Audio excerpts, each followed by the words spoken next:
शिक्षकगण, मेरे सभी seniors, juniors और मेरे बैचमेट्स, आप सभी को मेरा नमस्कार।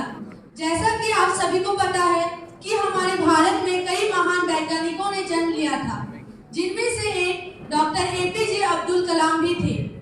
डॉक्टर एपीजे अब्दुल कलाम का पूरा नाम अबुल बाकिर जलालुद्दीन अब्दुल कलाम था।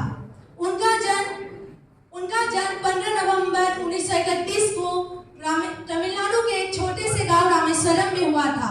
उनके परिवार की आर्थिक स्थिति खराब थी, जिनकी वजह से उन्हें अखबार भी बेचना पड़ा।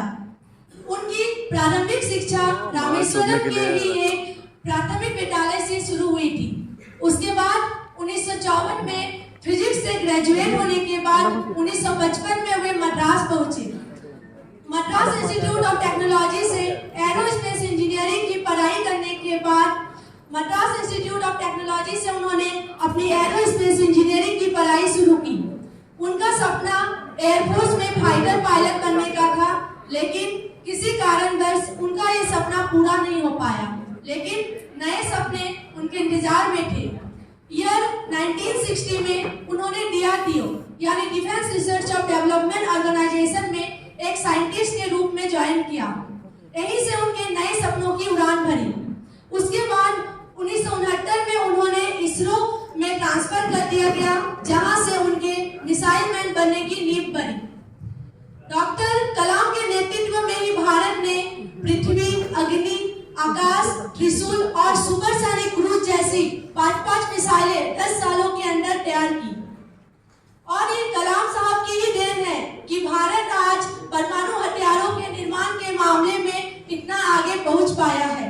और कलाम साहब की वजह से ही भारत ने राजस्थान के पोखरण में अपना दूसरा सफल परमाणु परीक्षण किया था।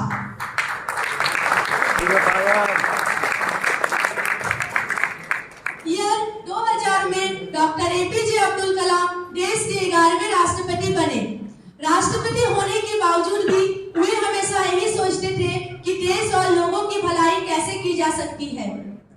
देश और लोगों की भलाई के कारण ही उन्हें जनता का राष्ट्रपति भी कहा जाने लगा। डॉक्टर कलाम ने अपने जीवन में कई सारी किताबें भी लिखी थी, जिनमें से प्रसिद्ध किताबें हैं ignite minds, inspiring thoughts, wings of fire सहित कई किताबें लिखी।